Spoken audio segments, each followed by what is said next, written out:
भारतीय क्रिकेटची पंढरी म्हणून ओळखलं जाणारं मुंबईचं वानखेडे स्टेडियमला 19 जानेवारीला 50 वर्ष पूर्ण होतात। या निमित्तानं वानखेडेवर एक खास सोहळा आज पार पडला। वानखेडे स्टेडियमवर रंगलेल्या मुंबई रणजी संघाच्या पहिल्या सामन्यातील खेळाडूंचा सत्कार करण्यात आला। यामध्ये मिलिंद रेगे, अजित पै, करसन घावरी यांचा समावेश होता। दरम्यान याचबरोबर मैदानाच्या देखभाल करणाऱ्या 150 ग्राउंड्समॅन यांचाही सत्कार करण्यात आला आणि त्याच सोहळ्याची आपण ही दोन दृश्य पाहू शकतो।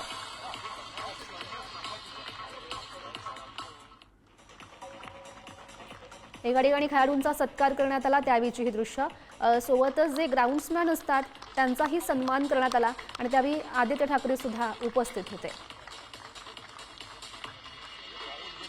वानखेडे स्टेडियमचा हा अमृत महोत्सव सोहळ्याची आपण दृश्य पाहतोय। तर वानखेडे स्टेडियमवर अनेक बहारदार खेळी करणाऱ्या माजी क्रिकेटपटूंनीही यावर काय म्हटलंय बघूयात।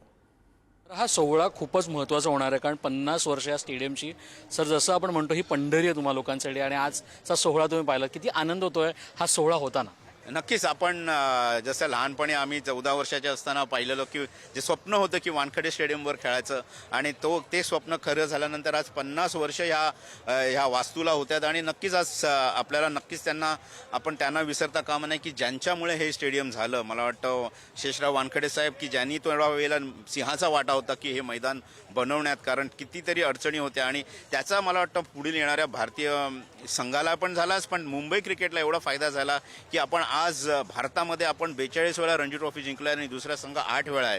तर मला वाटतं कुठेतरी त्यांचं मोठं योगदान आहे, आणि आम्ही सगळे खेळाडू आणि प्रशिक्षक सुद्धा की हे त्यांच्यासारख्या म्हणजे एक ॲडमिनिस्ट्रेटरला एक मानवंदन आहे की त्यांचं जे विजन होतं ते खरं झालं की पुढच्या पिढीला एक मैदान मिळावं, स्वतःचं हक्काचं मैदान होतं, आणि म्हणूनच इथे क्रिकेटर बनले आणि आपण रणजी ट्रॉफी एवढ्या वेळा जिंकू शकलो। मला तो सुद्धा भाग्य होतं की मी ती 92ला टेस्ट मॅच इंग्लंडच्या अगेन्स्ट खेळलो, आणि त्या संघामध्ये सचिन तेंडुलकर, विनोद कांबळे आणि मी आम्ही तिघं आचरेकर सरांचे स्टुडंट होतो, आणि आचरेकर सर ती मॅच बघायला ड्रेसिंग रूममध्ये होते। तो मला वाटतं क्षण निर्णायक होता। आणि 2006ला आम्ही जेव्हा रणजी ट्रॉफी जिंकलो आणि त्यावेळेला मी मुंबईचा कोच होतो, ह्या गोष्टी मला वाटतं नक्कीच एक आयुष्यात नक्कीच हृदयाच्या जवळ असणाऱ्या गोष्टी आहेत। पण नक्कीच मला वाटतं world cup will be the important असेल की वानखेडेचं, की कारण आपण 28 वर्षानंतर तो वर्ल्ड कप जिंकलो, आणि कुठे जिंकलो तो वानखेडेला। खूप खूप धन्यवाद प्रणित, थँक्यू सो मच। खूप अभिमान वाटतो, खूप गर्व आहे की मी ह्या स्टेडियमवर खेळलो आणि मला जे संधी मिळाली याच्यापासून मी मोठा झालो। की हर एकचा एक जसं आपण म्हणतो की आपलं घर असतो, देव असतो, जसं की आम्हाला क्रिकेटमधलं आमचं घर वानखेडे स्टेडियम होतं, की आमचा होम ग्राउंड होतो। ह्या होम ग्राउंडमुळे आम्ही आज जे काय आहेत आम्ही बिकॉज आम्ही इकडे खूप रन्स केले म्हणून आम्ही इंडियाला खेळलो आणि जे काय आज आहे ते आम्ही मग नंतर मी कोच झालो। तर मला असं वाटतं की हा स्टेडियम आमच्यासाठी नेहमीच राहणार आणि ही आठवणी कधीच विसरणार नाही। दरम्यान वानखेडे मैदानाची देखभाल करणाऱ्या ग्राउंड्समॅनने नेमकं यावर काय म्हटलंय तेही एकदा पाहूयात।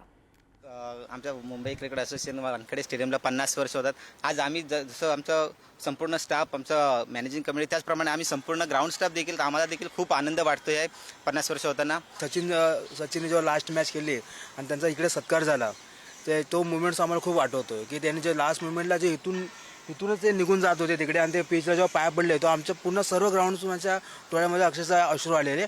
जेव्हा आपण त्यांच्यासाठी पिच बनवायचो, एवढे महान क्रिकेटर, आणि आपण त्यांच्यासाठी विकेट बनवतो एवढी, आणि ते आता सोडून चालले म्हणजे क्रिकेट वगैरे निवृत्ती घेत आहेत, त्याच्याबद्दल आम्हाला सुद्धा खूप वाईट वाटलं। आमच्या इथं जेव्हा आता 2011चा वर्ल्ड कप, त्याच्यानंतर 2007च्या वेळेला world cup, T20 world cup जिंकलेलं, त्याचं पण इथं सेलिब्रेशन केलेलं, आताचं पण सेलिब्रेशन झालं।